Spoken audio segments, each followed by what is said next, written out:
Good morning बच्चों। Vihaan classes में आप सभी लोगों का स्वागत है। और हम लोग क्लास 10th अर्थात हाई स्कूल की हिंदी पढ़ रहे हैं और उस क्रम में हम लोग हिंदी काव्य में इस समय जीवन परिचय का अध्ययन कर रहे हैं। तो आज जीवन परिचय में ही हम लोग क्या करेंगे, सुभद्रा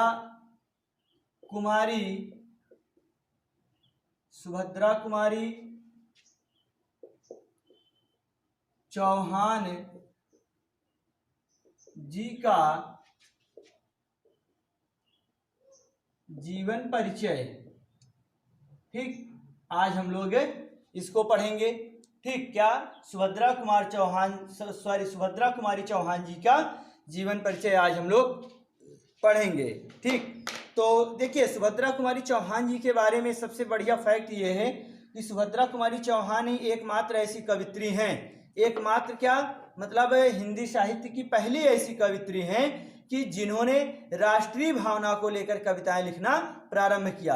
राष्ट्रीय भावनाओं पर कविताएं तो बहुत सारी लिखी जाती थी, लेकिन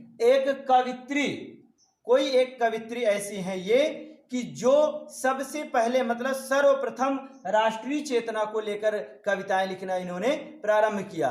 ठीक, इनके पहले क्या थी, आप कह सकते हैं महादेवी वर्मा जी थी, लेकिन महादेवी वर्मा जी की रचनाओं में आपको राष्ट्रीय चेतना या राष्ट्रीय प्रेरणा वहां पर देखने को नहीं मिलेगी, लेकिन सुभद्रा कुमारी चौहान जी की रचनाओं में आपको वो देखने को मिलेगा। तो अगर आपसे पूछा जाए कि सर्वप्रथम हिंदी साहित्य में सर्वप्रथम राष्ट्रीय चेतना को लेकर रचनाएं करने वाली सर्वप्रथम कवित्री कौन है, तो वो कौन है, सुभद्रा कुमारी चौहान जी हैं। ठीक, तो ऐसे ही सुभद्रा कुमारी चौहान जी का जीवन परिचय हमें आज पढ़ना है। तो आप लोग लिखेंगे कि सुभद्रा कुमारी चौहान जी का जन्म प्रयाग मतलब इलाहाबाद है ना, तो प्रयाग के निहालपुर मोहल्ले में 1904 ईस्वी में हुआ था। इनके पिता रामनाथ सिंह सुशिक्षित और प्रतिष्ठित व्यक्ति थे। इनके पिता रामनाथ सिंह सुशिक्षित और प्रतिष्ठित व्यक्ति थे। इनकी प्रारंभिक शिक्षा प्रयाग में हुई। 15 वर्ष की अवस्था में क्या हुआ,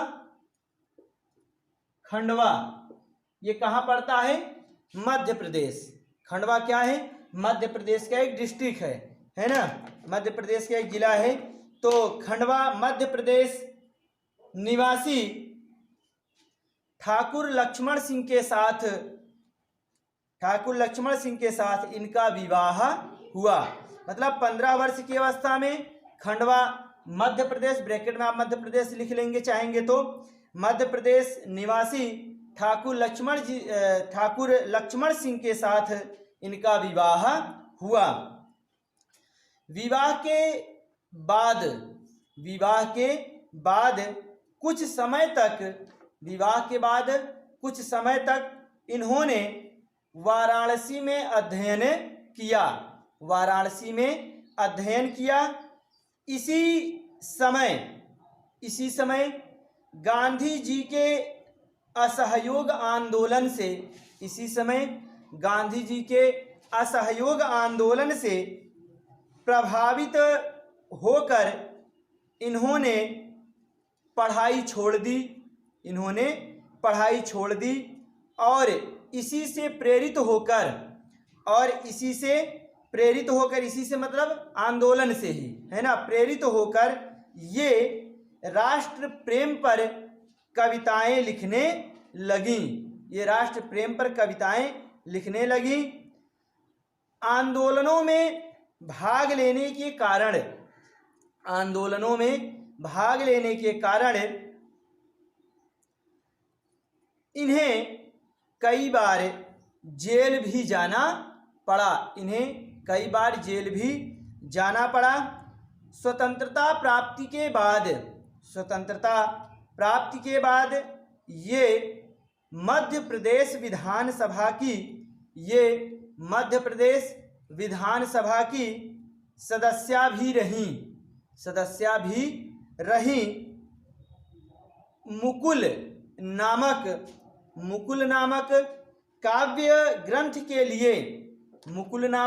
ग्रंथ के लिए इन्हें शेक्सपियर पुरस्कार प्राप्त हुआ था। ठीक। सन 1948 ईस्वी में एक मोटर दुर्घटना में इनकी असामयिक मृत्यु हो गई। ठीक। एक मोटर दुर्घटना में इनकी असामयिक मृत्यु हो गई। कब? 1948 ईस्वी में। ठीक। अब रचनाओं की बात कर लेते हैं। अब हेडिंग डालेंगे आप लोग रचनाएं में क्या है? सुभद्रा जी का मुख्य क्षेत्र कविता ही था। ठीक। सुभद्रा जी का मुख्य क्षेत्र कविता था। लिखेंगे मुकुल और त्रिधारा। मुकुल एक रचना है और दूसरी है त्रिधारा। ठीक। मुकुल और त्रिधारा इनके प्रसिद्ध काव्य ग्रंथ हैं। ठीक। इनके प्रसिद्ध काव्य ग्रंथ हैं। इसके अतिरिक्त वीरों का कैसा हो वसंत और झांसी वाली रानी थी शीर्षक की कविताएं क्रांति की ज्वाला फूंकती रहीं। कहने का मतलब ये जो इनकी दो रचनाएं हैं, कौन कौन सी? वीरों का कैसा हो बसंत और झांसी वाली रानी थी। ये जो रचनाएं थी लोगों को काफी क्या कर रही थी? देश प्रेम के लिए उत्साहित कर रही थी, है ना। तो वही कहा गया है कि ये क्रांति उत्पन्न कर रही थी। ये रचनाएं इतनी मतलब उच्च कोटि की रचनाएं थीं। और इनकी जो मुख्य रचनाएं हैं वो क्या है? मुकुल और त्रिधारा है। और उसी मुकुल और त्रिधारा में इनकी रचनाओं का संग्रह है, इसीलिए उसको काव्य संग्रह बोला जाता है। तो जब आपसे एग्जाम में भी पूछा जाएगा तो आप लोग केवल और केवल मुकुल और त्रिधारा की ही बात करेंगे। ठीक। चलिए अब इनका हेडिंग डालेंगे कला पक्ष मतलब भाषा शैली। ठीक। कला पक्ष में हम लोग भाषा शैली की बात करेंगे। लिखेंगे सुभद्रा जी की भाषा सरल और सुबोध खड़ी बोली है। सुभद्रा जी की भाषा सरल और सुबोध खड़ी बोली है। संस्कृत के तत्सम शब्दों का भी प्रयोग हुआ है। संस्कृत के तत्सम शब्दों का भी प्रयोग हुआ है। कहीं कहीं उर्दू शब्दों का भी प्रयोग मिलता है। कहीं कहीं उर्दू शब्दों का भी प्रयोग मिलता है। सुभद्रा कुमारी चौहान जी की शैली सीधी सादी और व्यवहारिक है। इनके काव्यों में वीर श्रृंगार और करुण रस की प्रधानता है। कौन कौन से? वीर श्रृंगार और करुण रस की प्रधानता है। उपमा, अनुप्रास, यमक, रूपक, उल्लेख आदि प्रमुख अलंकारों का प्रयोग दिखाई पड़ता है। ठीक। अब इसके बाद बात आती है भाव पक्ष की। किसकी बात आती है? भाव पक्ष की। भाव पक्ष में क्या है उसको देखते हैं। लिखेंगे सुभद्रा कुमारी चौहान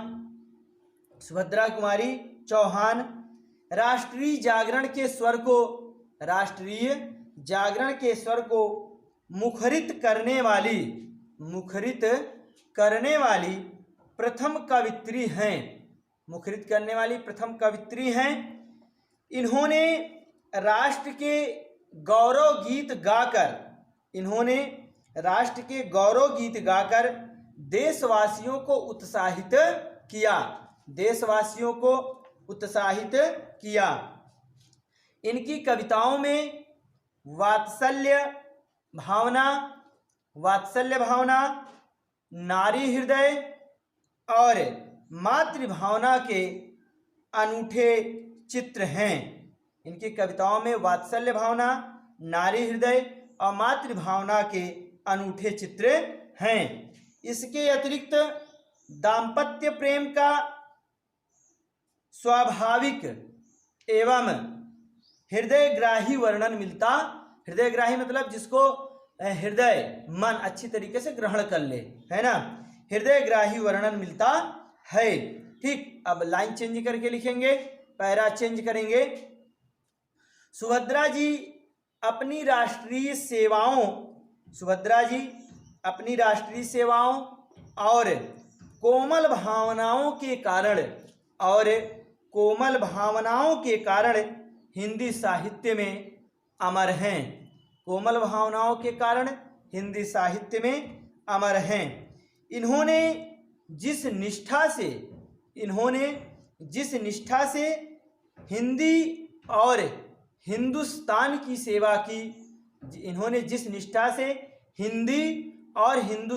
की सेवा की वह अविस्मरणीय है, मतलब इसको भुलाया नहीं जा सकता, ठीक है ना, की सेवा की वह अविस्मरणीय है। अतः आधुनिक काल की कवित्री में इनका महत्वपूर्ण स्थान है। ठीक, इस तरीके से ये आपका सुभद्रा कुमारी चौहान जी का भी क्या हुआ, जीवन परिचय समाप्त हुआ। अब अगले वीडियो में हम लोग आपसे बात करेंगे मैथिली शरण गुप्त जी के जीवन परिचय के बारे में। तब तक आप लोग इसको कंप्लीट करेंगे।